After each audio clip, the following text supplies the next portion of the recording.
வணக்கம் ஃப்ரெண்ட்ஸ். அழகே அழகு சீரியல் இங்கே ரொம்ப ஆபத்தாக போய்கிட்டு இருக்கு. இன்னைய எபிசோட்ல என்ன நடக்குதுன்னு ஒரு எட்டு பார்த்துட்டு வரலாம் வாங்க.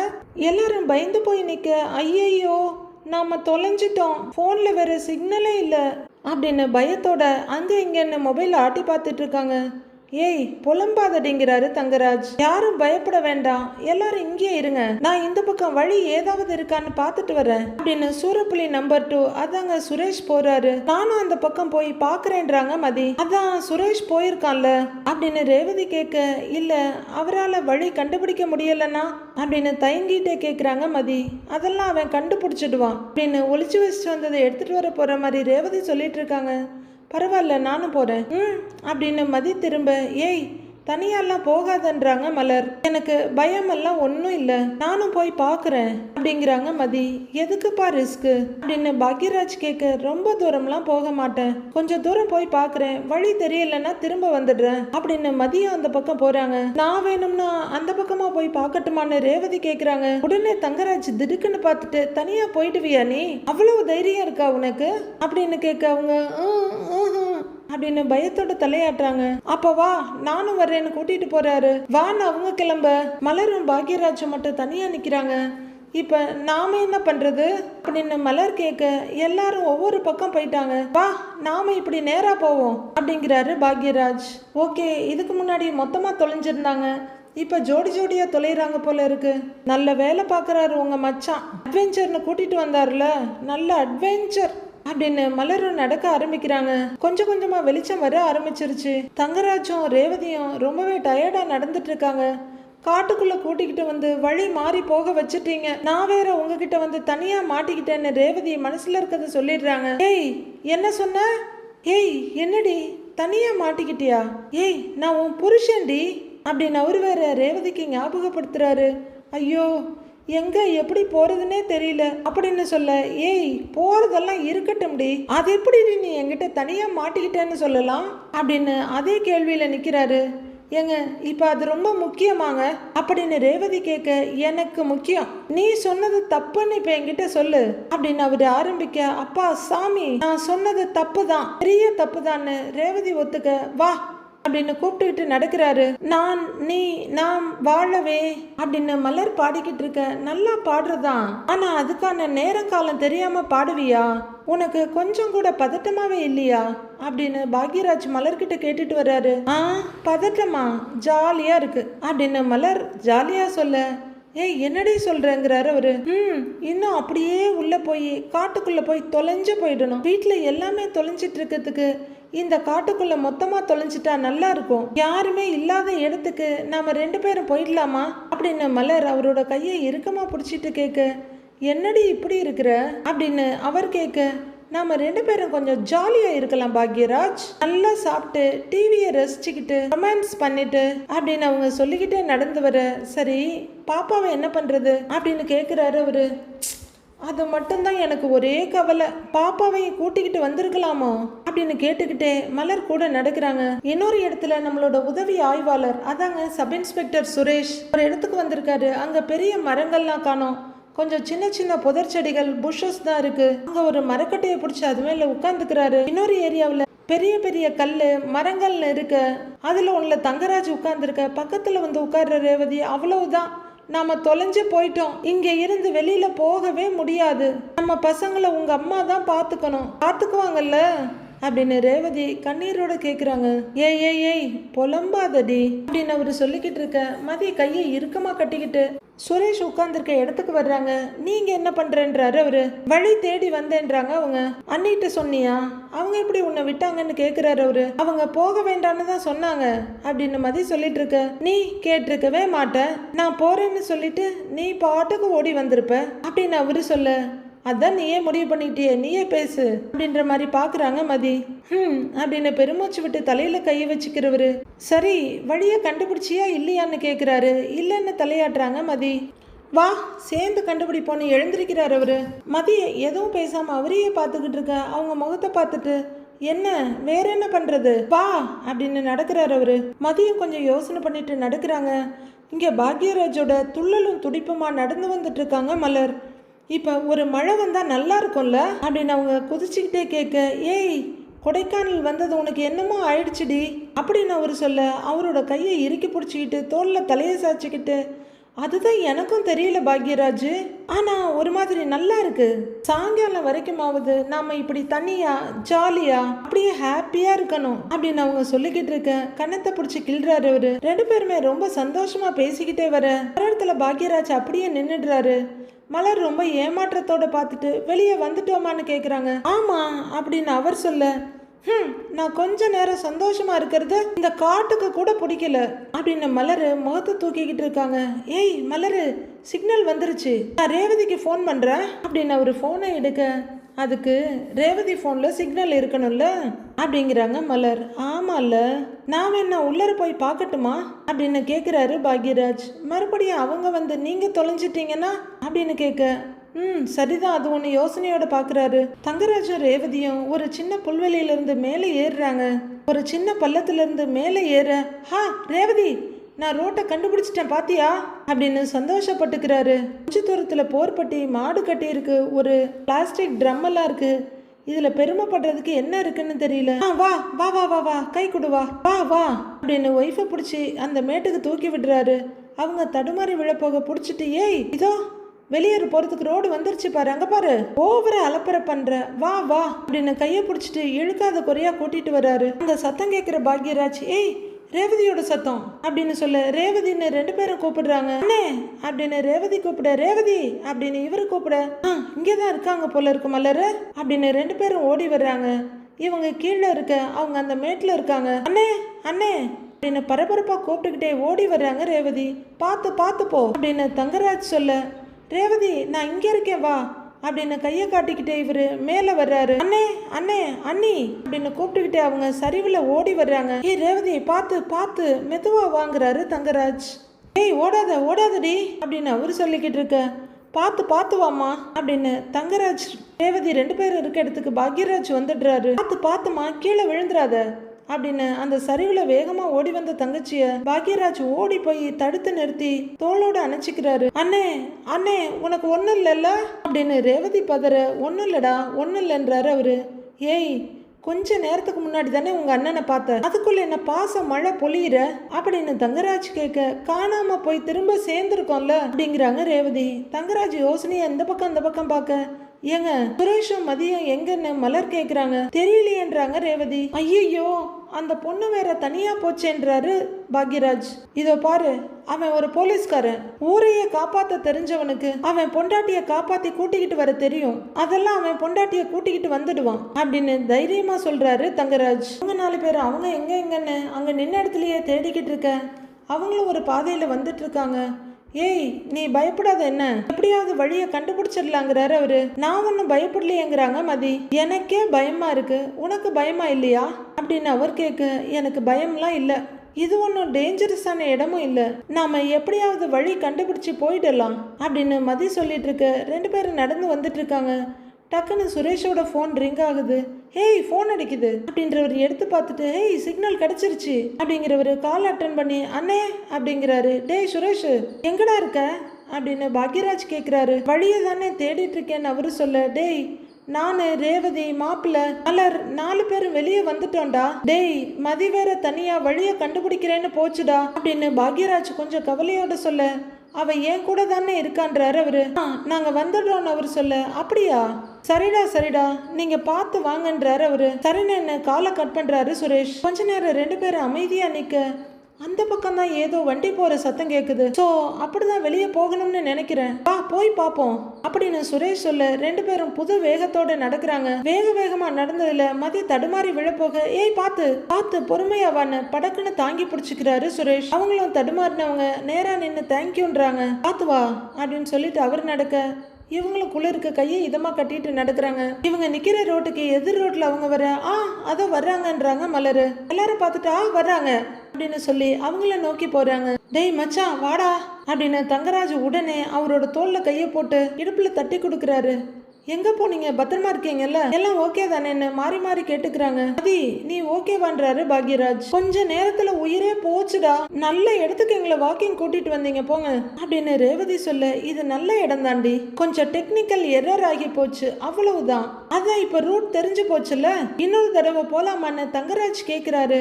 தேவையே இல்ல, வேற எங்கேயாவது போலான்றாங்க ரேவதி. இல்லன்னா ரூமுக்கு போலான்னு அவங்க ஸ்ட்ரிக்டா சொல்லிடுறாங்க. போட்டிங் போலாமான்னு பாக்யராஜ் கேட்க போலான்னுங்கிறாரு சுரேஷ். எல்லாருக்கும்னு சொல்ல நானுமே நினைச்சேங்கிறாங்க மலர். போட்டிங் போலாமாங்க அப்படின்னு ரேவதி கேட்க போலாம் போங்க அப்படின்னு கொஞ்சம் மெதப்பாவே சொல்றாரு தங்கராஜ். எல்லாரும் போட் ஹவுஸ்க்கு வர்றாங்க. பாக்யராஜ் போய் என்கொயர் பண்ணிட்டு வந்துட்டு 6 பேர் சேர்ந்து போற மாதிரி போட் இருக்கு, இல்லைன்னா நிறைய பேர் போற மாதிரி போட் இருக்கு, கப்பலா போற மாதிரி போட்டும் இருக்கு, எதுல போலான்னு கேக்குறாரு அவரு. நம்ம 6 பேரும் சேர்ந்தே போலானே அப்படிங்கிறாரு சுரேஷ். ஏண்டா உனக்கு மதி கூட தனியா போகணும்னு ஆசையே இல்லையாடா அப்படின்னு ரேவதி கேட்க, எல்லாரும் சேர்ந்து ஒன்னா போலாமேங்கிறாங்க மதி. உடனே தங்கராஜ், இல்ல எல்லாருமே 2 போற மாதிரி போட்டா சொல்லிடுங்க அப்படின்னு அவரு சொல்ல, ரேவதி அவரு ஆச்சரியமா பாக்குறாங்க. என்ன ஆச்சரியமா பாக்குற? உன் கூட சேர்ந்து போகணுன்ற ஆசையில சொன்னேன்னு நினைச்சியா? அப்படியெல்லாம் ஒன்றும் கிடையாது. சென்னையில இருந்து இவ்வளோ தூரம் இவங்களை கூட்டிட்டு வந்திருக்கோம், ஹனிமூன் ட்ரிப்புன்னு சொல்லிட்டு இவங்க கூடவே நாமளும் சேர்ந்து இருந்தா அவங்க நம்மளை தப்பா நினைக்க மாட்டாங்க அப்படின்னு தங்கராஜ் சொல்ல, ஐயோ மாமா அப்படிலாம் நினைக்க மாட்டேன் மாமா அப்படிங்கிறாரு சுரேஷ். டேய், நீ அப்படிலாம் ஒன்றும் பொய் சொல்லாதடா, நீன்னு இல்லை உன் இடத்துல யாரா இருந்தாலும் நினைப்பாங்க அப்படிங்கிறாரு அவரு. இல்லமாமா அப்படின்னு அவரு கொஞ்சம் தயங்கிட்டு இருக்க, சரி 2 பேராவே போலாம் அப்படின்னு அவரு முடிவா சொல்லிட, சரி மாமாங்கிறாரு சுரேஷ். பாக்யராஜும் மலரும் சந்தோஷமா ஒருத்தர் பாத்துக்கிறாங்க. சரி நீங்க எல்லாரும் இங்க இருங்க, நான் போய் டிக்கெட் எடுத்துட்டு வரேன்னு அவர் திரும்ப, நானே போய் எடுத்துட்டு வரேன் அப்படின்னு பாக்யராஜ் குடுகுடுன்னு போயிடுறாரு. பாக்யராஜும் மலரும் ஒரு போட்ல ஏறி இருக்க, அடுத்த போட்ல தங்கராஜ் உட்கார்ந்து இருக்காரு. ரேவதி அங்க இறங்குறதுக்கு கொஞ்சம் தடுமாறிட்டு இருக்காங்க. அவங்க கையை நீட்டிட்டு வரத பார்த்து, அண்ணா ரேவதிக்கு ஹெல்ப் பண்ணுங்கண்ணா அப்படின்னு மலர் சொல்ல, இவர் மெல்ல கையை நீட்டுறாரு. அவங்களும் அவரோட கையை பிடிச்சிட்டு இறங்கி போட்டுக்கு வர்றாங்க. எல்லாருமே லைஃப் ஜாக்கெட் போட்டுட்டு 2 பேர் போற பெடல் போட்ல தான் போறாங்க. ரேவதியும் ஒரு பொசிஷன் பிடிச்சு உட்கார்ந்து பெடல் பண்ண ஆரம்பிக்கிறாங்க. மலர் ரொம்ப சந்தோஷமா என்ஜாய் பண்ணிட்டு இருக்க, சுரேஷ் ஒரு போட்ல உட்கார்ந்துருக்க, மதி வர்றாங்க அந்த போட்டுக்கு. ஹேய் அப்படின்னு கையை நீட்ட, இல்ல வேண்டான்னு அவங்க இறங்குறாங்க. அவங்க வந்து அவங்களோட இடத்துல உட்கார, அட கையை கொடுக்க மாட்டீங்களோ அப்படிங்கிறாரு அவரு. அவங்க 2 பேரும் பெடல் பண்ண போட் அந்த இடத்த விட்டு அசையுது. ஏங்க உங்களுக்கு போட்ல எல்லாம் வாமிட் வராதுல்ல அப்படின்னு ரேவதி சாதாரணமா கேட்க, அப்படியே திகைச்சு போய் பாக்குறாரு தங்கராஜ். இல்ல கையில லெமன் கூட இல்ல, அதனாலதான் கேட்டேன்றாங்க அவங்க. அப்படிலாம் ஒன்னும் ஆகாது, நீ வாங்குறாரு அவரு. உடனே ரேவதி கீழே குனிஞ்சு தண்ணியில கைய விட்டு அள்ளி அள்ளி தெளிக்கிறாங்க. அப்படியே தண்ணி எடுத்து தங்கராஜ் மேலேயும் தெளிச்சு விட, ஏய் ஏய் ஏய் என்னடி பண்ணிக்கிட்டு இருக்கிற, ஏய் விழுந்துற போறடி அப்படின்னு இவரு தடுமாறிக்கிட்டே முகத்துல தண்ணி விழாம மறைச்சிட்டு இருக்காரு. ரேவதியும் சிரிச்சுக்கிட்டே, நான் விழலாம் மாட்டேன், நீங்க போட்டை கவுத்துறாம ஓட்டுங்கன்றாங்க. அவங்க மறுபடி தண்ணி அள்ளி தெளிச்சுக்கிட்டு இருக்க, ஏய் தண்ணி வேற ஜில்லுன்னு இருக்கு அப்படிங்கிறவரு இந்த போட்டிங் எல்லாம் வந்திருக்கவே வேண்டாங்கிறாரு. ஏங்க பயமா இருக்கான்னு ரேவதி கேட்க, என்னது பயமா? தங்கராஜுக்கா? பயமே தங்கராஜை பார்த்தா பயப்படும் அப்படின்னு இருக்க. ரேவதி வேகமா பெடல் பண்ண, ஏய் ஏய் ஏய் ஏய் ஏய் நாம என்ன காம்படிஷனுக்கா போறோம், பொறுமையா மிதிடி ஷோ அப்படின்னு தங்கராஜ் சலிச்சுக்கிறாரு. ஆனா ரேவதி ரொம்ப ஜாலியா இருக்காங்க. ஒரு செல்ஃபி எடுத்துக்கலாமா அப்படின்னு அவங்க கேட்க, அப்படின்னு போன் எடுக்கிறாரு அவரு செல்ஃபி எடுக்க ஆரம்பிக்க, டிசைனா போஸ் கொடுக்குறாங்க. ரேவதி எடுத்துட்டு அவங்க கிட்ட மொபைல கொடுக்க, வாங்கி பாக்குறாங்க. அவங்க ஏதோ பட்டன்லாம் தொட்டுட்டு இருக்க, என்ன ஸ்டேட்டஸ்ல வைக்க போறியான்னு கேக்குறாரு தங்கராஜ். வைக்கட்டுமா அப்படின்னு ரேவதி கேட்க, பெஸ்ட் ஹஸ்பண்ட்னு சொல்லி வை, உங்க அண்ணன் பார்க்கட்டும்ங்கிறாரு அவரு. அண்ணன் ஏன் பார்க்கணும்னு ரேவதி கேட்க, சரி எல்லாரும் பார்க்கட்டும், சிரிச்சுக்கிட்டே ஒரு செல்ஃபி எடுத்து அதுல வையின்றாரு தங்கராஜ். ரேவதியும் ஸ்மைலிங்கோட மேல தூக்கி செல்ஃபி எடுக்க, இவரும் தம்ஸ் அப் காட்டி சிரிப்போட போஸ் கொடுக்குறாரு. அத கொஞ்சம் தூரத்துல இருந்து பாக்குற மலரு, ஏங்க பாருங்களேன் உங்க மச்சானுக்குள்ளேயும் ஒரு ரொமான்டிக்கான ஆள் இருக்காரு அப்படின்னு காட்டுறாங்க. மலரு நம்ம கிட்டேயும் போன் இருக்கு, நாமளும் செல்ஃபி எடுக்கலாம் வான்னு சொல்ல, அவங்களும் கொஞ்சம் க்ளோஸா வர்றாங்க. 2 பேரும் தம்ஸ் அப் காட்டிட்டு செல்ஃபி எடுத்துக்கிறாங்க. மலர் சந்தோஷம் சிரிப்போட சுத்தி பார்த்துட்டு இருக்க, மலரு உன் மனசுல என்ன ஓடுதுன்னு நான் சொல்லவான்னு கேக்குறாரு. எங்க சொல்லுங்க பாப்போன்றாங்க அவங்க. அப்படியே போட்டை ஓட்டிக்கிட்டு எங்கேயாவது போயிடலாம்னு தானே யோசிக்கிற அப்படின்னு பாக்யராஜ் சொல்ல, எப்படிங்க கண்டுபிடிச்சிங்க அப்படின்னு மலர் ரொம்ப ஆச்சரியமா கேக்குறாங்க. கொடைக்கானல் வந்ததுலேருந்து நீ ஓடுறதுல தானே இருக்க அப்படின்னு கேட்க அவங்க சிரிப்போட பார்க்குறாங்க. ஏன் மலர், உனக்கு வீடு பிடிக்காதா அப்படின்னு கேட்க, பிடிக்காதெல்லாம் சொல்ல முடியாதுங்க. வேலை வேலைன்னு இருக்கவளுக்கு திடீர்னு வேலையே இல்லாமல் போனால் ஒரு சந்தோஷம் ஆகும்ல, அந்த சந்தோஷத்தில் நான் என்னென்னமோ பேசிக்கிட்டு இருக்கேன் அப்படின்றாங்க மலர்.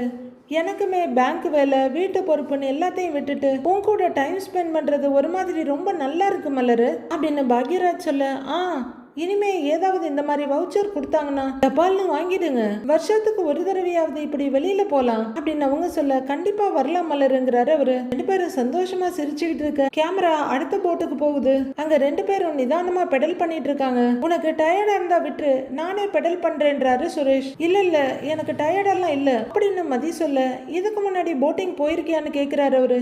போயிருக்கேனே, டைவிங் கூட பண்ணியிருக்கேன்றாங்க மதி. ஐயோ, இவன் இன்னும் என்னென்னலாம் பண்ணியிருக்கான்னு தெரியலையே அப்படின்னு நினைக்கிறவரு, உனக்கு பயம்ன்றதே இல்லையான்றாரு. எதுக்கு பயப்படணும், எனக்கு தான் ஸ்விம்மிங் தெரியுமே அப்படிங்கிறாங்க மதி. ஓ, அது வேற தெரியுமா அப்படிங்கிற மாதிரி பார்த்துட்டு, ஓ பொதுவாகவே பயம் கிடையாதான்னு கேட்குறாரு. கொஞ்ச நேரம் யோசிச்சுட்டு உதட்டு பிதிக்கிட்டு கிடையாதுன்றாங்க அவங்க. உன்னை பற்றி தெரிஞ்சும் நான் இந்த கேள்வியை கேட்டிருக்க கூடாதுன்றாரு அவரு. என்ன அப்படின்னு மதி கேட்க, ஒன்றும் இல்லை அப்படிங்கிறாரு. உங்களுக்கு டயர்டா இருந்தா சொல்லுங்க, நானே பெடல் பண்றேன்றாங்க மதி. டயர்டா எனக்கா, நான் ட்ரைனிங் பீரியட்ல எப்படி இருந்தேன் தெரியுமா, இதை ஃபுல்லா பெடல் பண்ணணும்னாலும் நான் பண்ணுவேன் அப்படின்னு அவர் கொஞ்சம் ஸ்பீடப் பண்ண மதியம் ஸ்பீடப் பண்ணுறாங்க. ரேவதியும் தங்கராஜும் கொஞ்சம் ஜாலியாக பேசிக்கிட்டு வந்துட்டு இருக்க மலரும் பாக்யராஜும் ரொம்ப என்ஜாய் பண்ணிட்டு வர்றாங்க இந்த போட்டிங்க. அந்த டிக்கெட் கேபின்ல இருந்து எல்லாரும் வெளியே வர எதிரில் கொஞ்சம் பேர் வர்றாங்க, கையில் குழந்தைய தூக்கிட்டு வர. திடீர்னு மலருக்கு குழந்தை ஞாபகம் வந்துடுது. ஐயோ, பாப்பா பாப்பா பாப்பாவை எங்கே விட்டுட்டோம், பாப்பா பாப்பா அப்படின்னு இங்கே அங்கன்னு பதறன்னு பதறாங்க. மதி அவங்கள பிடிச்சி தடுத்து நிறுத்தி பாப்பாவை தான் கூட்டிக்கிட்டே வரலையேன்றாங்க. அப்போதான் மதிக்கு திடீர்னு சுயநினைவே வந்த மாதிரி இருக்கு. நெத்தியில அடிச்சுக்கிட்டு திருன்னு முழிக்கிறவங்க, அடா ஆமால்ல, பாப்பா கூட வந்த மாதிரியே ஒரு ஞாபகம், டக்குன்னு எங்கேயோ காணாம போயிட்டான்னு நினைச்சிட்டேன் அப்படின்னு மலர் சொல்ல, அவ்வளவு பாசம் இருந்திருந்தா குழந்தைய கூட கூட்டிகிட்டு வந்திருக்கணும், இப்படி ஹனிமூன் போற மாதிரி தனியா வந்திருக்க கூடாது அப்படின்னு தங்கராஜ் சொல்ல, மூச்சு வாங்கிட்டு நிக்கிறாங்க மலரு. ரேவதி அவங்க முதுகுல ஆறுதலா தட்டி கொடுத்துட்டு இருக்காங்க. நாமளும் தானேங்க வீட்டுல விட்டுட்டு வந்திருக்கோம், நமக்கு பாசம் இல்லைன்னு ஆயிடுமா அப்படின்னு ரேவதி கேட்க, ஐயோ இவ ஒண்ணு சொல்ல விட மாட்டேங்கிறா அப்படின்னு பாக்குறாரு தங்கராஜ். அண்ணி வேணும்னா நீங்க போன் பண்ணி பேசுங்க அப்படின்னு ரேவதி சொல்ல, அதுவும் சரிதான், வந்ததுல இருந்து நானும் மாமா கிட்ட இருந்து போன் பண்ணி பேசவே இல்லை, நான் பேசிட்டு குழந்தைகிட்ட கொடுக்க சொல்றேன், அவங்கள பேச சொல்லுன்னு ஒரு ஆட்டம் பாமா அசையாம தூக்கி போடுறாரு தங்கராஜ். ஏங்க அப்படின்னு சுயநினைவுக்கு வந்த மலர் பதறாங்க பாக்யராஜ் கிட்ட. அப்புறம் உடனே பதட்டமா, இல்ல எதுக்கு பாப்பாவுக்கு, அவரு இப்ப ரெஸ்ட் எடுத்துட்டு இருப்பாரு அப்படின்னு பதறாரு பாக்யராஜ். ஒரு போன் பண்றதுல ஒன்னும் ஆக போறது இல்ல அப்படின்னு தங்கராஜ் சொல்ல, ஏங்க மாத்திரை போட்டுட்டு ரெஸ்ட் எடுத்துட்டு இருப்பாருங்க அப்படின்னு ரேவதியும் தடுக்க முயற்சி பண்றாங்க. ரூமுக்கு போய் பேசிக்குவாங்க, எதுக்கு இங்க ரோட்ல நின்று பேசிக்கிட்டு அப்படின்னு சுரேஷும் சமாளிக்க அவர் போன் பண்றதை விட்டுடுறாரு. ஏங்க குரங்கெல்லாம் நிறைய இருக்கு, போனை பிடுங்கிட்டு ஓடி போயிடும், பத்திரமா போனை உள்ளர வைங்க அப்படின்னு ரேவதி எப்படியாவது போனை உள்ளர அனுப்பணும்னு சொல்ல, அதுவும் சரிதான் நான் அப்புறமா பேசிக்கிறேன் அப்படின்ற ஒரு போனை உள்ளர வச்சுக்கிட்டு, நீ தரணி இளவரசிக்கெல்லாம் ஃபோன் பண்ணி பேசிட்டல்ல அப்படின்னு கேட்க, பேசிட்டேங்கன்றாங்க ரேவதி. காலையில தான் பேசினேன், அத்தைக்கிட்டையும் பேசிட்டேன், பிள்ளைங்க எல்லாம் சமத்தா இருக்காங்களான்றாங்க ரேவதி. அடுத்ததான் எல்லாரும் சுத்தி முத்தி பார்த்துட்டு இருக்க, ஏங்க பலூன் சுடலாமான்னு ரேவதி கேக்குறாங்க.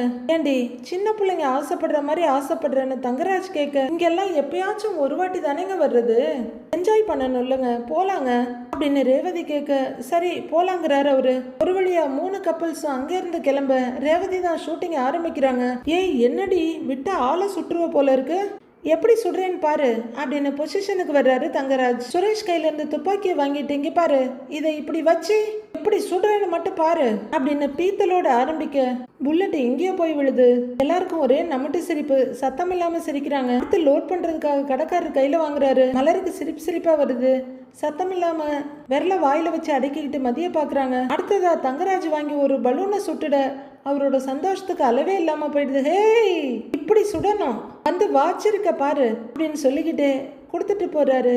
மலரு போ அப்படின்னு பாக்யராஜ் சொல்ல, போங்க அப்படின்னு மதியம் அனுப்பி விடுறாங்க. மலரு கோச்சமும் சந்தோஷமா வந்து ரைஃபிள வாங்குறாங்க. ஏம்மா மலரு, நீ வீட்டுல சப்பாத்தி சுடுவ, துப்பாக்கியில பலூனை சுட தெரியுமா அப்படின்னு தங்கராஜ் நக்கலா கேட்க மலருக்கு என்ன சொல்றதுன்னு தெரியல. கொஞ்சம் தயங்குறவங்க அங்க சாட்சி வச்சிருக்க துப்பாக்கியை பார்த்துட்டு, அண்ணா இந்த துப்பாக்கியை தர்றீங்களான்னு கேக்குறாங்க.